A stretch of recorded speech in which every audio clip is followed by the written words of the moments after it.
Halo, selamat siang. Saya Richala Rayana ingin mempresentasikan tugas presentasi UAS perpajakan. Yang pertama yaitu pengertian pajak. Di sini saya mengambil definisi pajak menurut Undang-Undang Nomor 28 Tahun 2007, yang dimana pajak adalah kontribusi wajib kepada negara yang terutang oleh orang pribadi atau badan yang bersifat memaksa berdasarkan undang-undang dengan tidak mendapatkan imbalan secara langsung dan digunakan untuk keperluan negara sebagai atau bagi sebesar-besarnya kemakmuran rakyat. Atau bisa juga kita sebutkan bahwa definisi pajak yaitu pajak dipungut oleh pemerintah, baik pemerintah daerah maupun pemerintah pusat. Sedangkan atau pajak dipungut berdasarkan atau dengan kekuatan undang-undang serta aturan pelaksanaannya. Setelah itu kita memasuki teori pemungutan pajak. Teori pemungutan pajak itu terbagi atas 5 teori. Yang pertama, teori asuransi. Teori asuransi di sini menyatakan bahwa negara bertugas untuk melindungi orang dari segala kepentingan seperti keselamatan, keamanan jiwa, dan harta bendanya.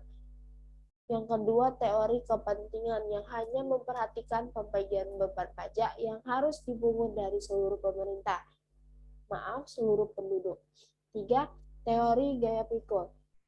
Teori gaya pikul menyatakan bahwa dasar keadilan pemungutan pajak terletak pada jasa-jasa yang diberikan negara kepada warganya, yaitu perlindungan atas jiwa dan harta bendanya. 4. Teori kewajiban pajak mutlak.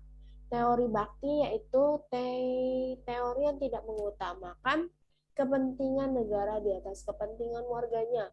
Yang kelima, teori asas gaya beli, yaitu teori ini tidak mempersoalkan asal mula negara memungut pajak, tetapi hanya melihat pada efeknya dan memandang efek yang baik sebagai dasar keadilannya.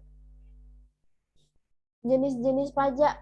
Jenis-jenis pajak itu ada 3, yaitu menurut golongan, menurut sifat, dan menurut lembaga pemungutnya.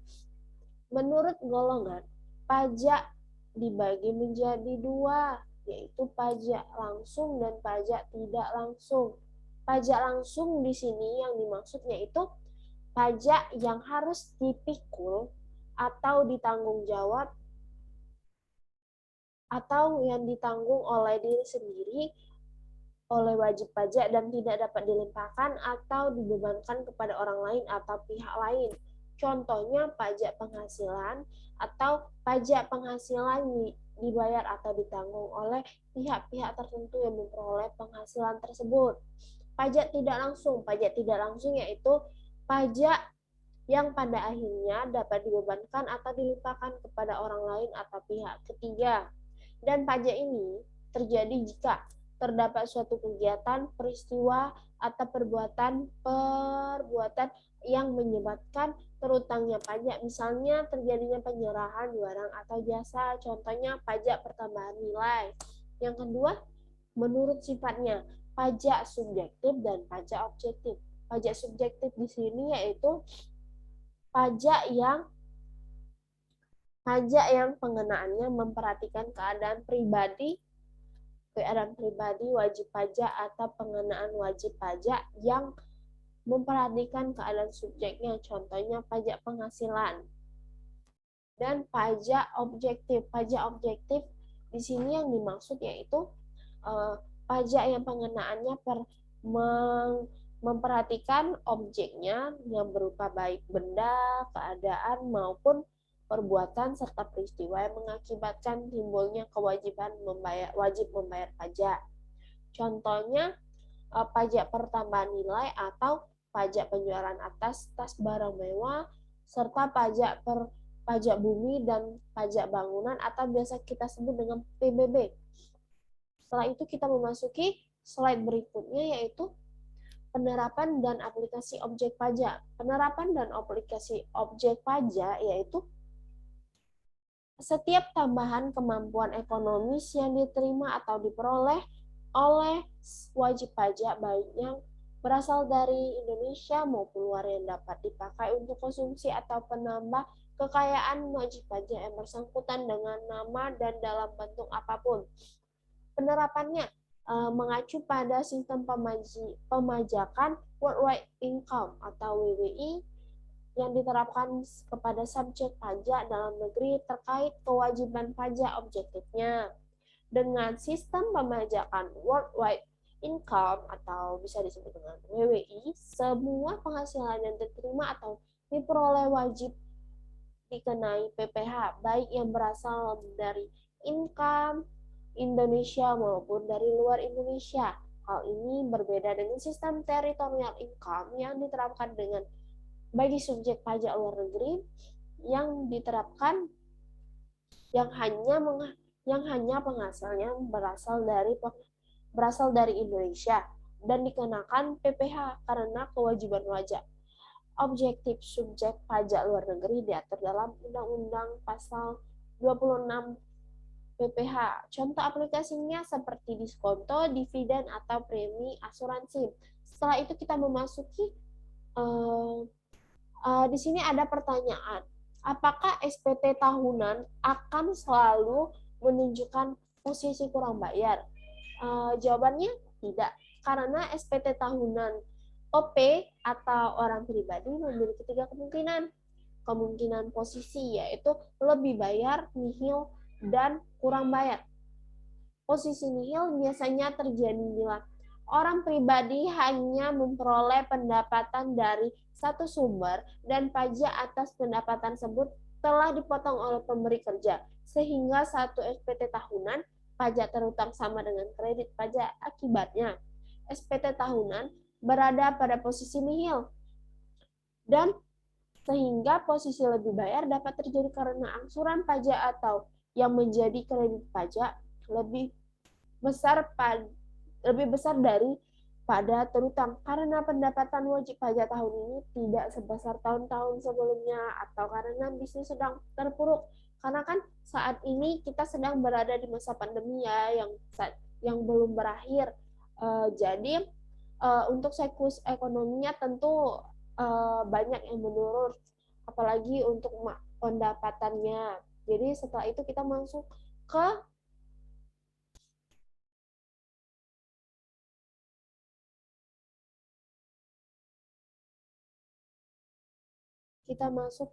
subjek pajak dan objek pajak.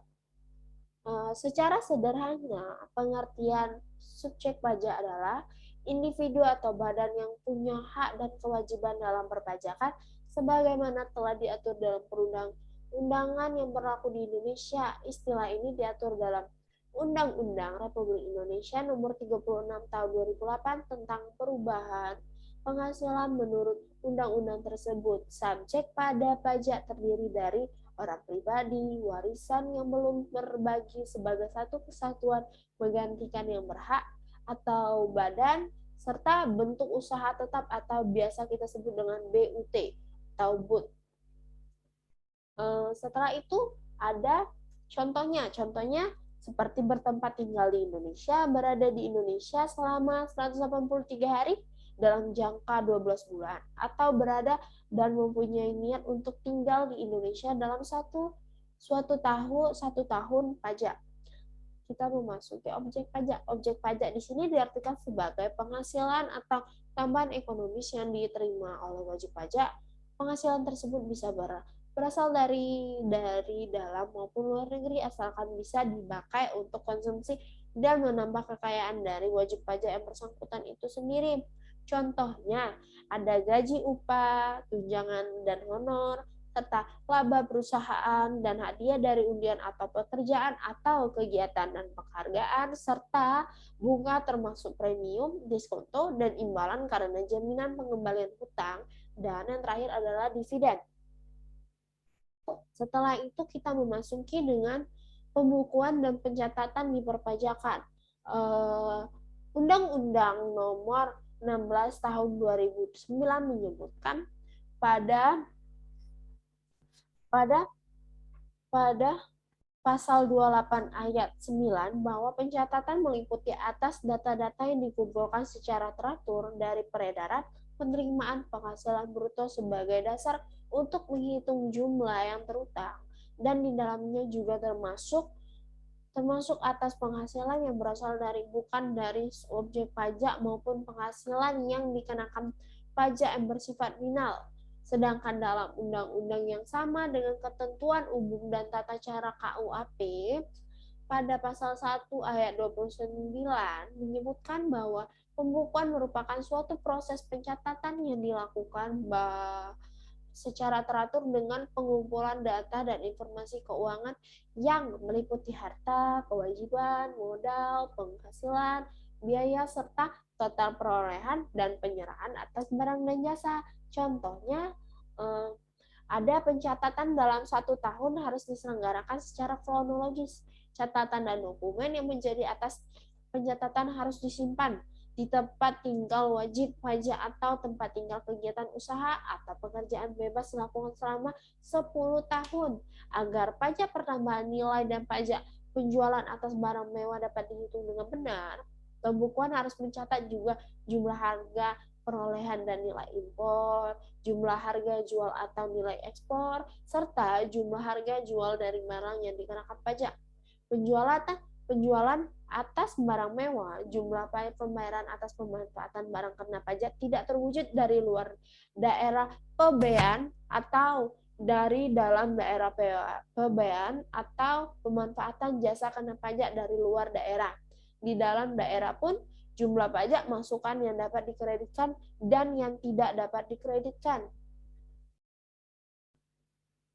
Contoh kasus pajak penghasilan dan kasus pajak penambahan nilai. Nah, di sini ada negosiasi antara pemerintah dan Dewan Perwakilan Rakyat dalam pembahasan rancangan undang-undang harmonisasi peraturan perpajakan yang berujung pada penghapusan usulan alternatif minimum tax atau pajak penghasilan minimum. Skema ini sebelumnya diajukan oleh pemerintah rancangan undang-undang dengan ketentuan umum tata cara perpajakan atau KUHP dan diklaim memiliki potensi penerimaan cukup besar. Yang awalnya skema ini alternatif memiliki tax atau AMT atau pajak penghasilan PP atau PPH minimum bertujuan untuk menutup celah penghindaraan pajak melalui perencanaan secara agresif atau aggressive tax planning.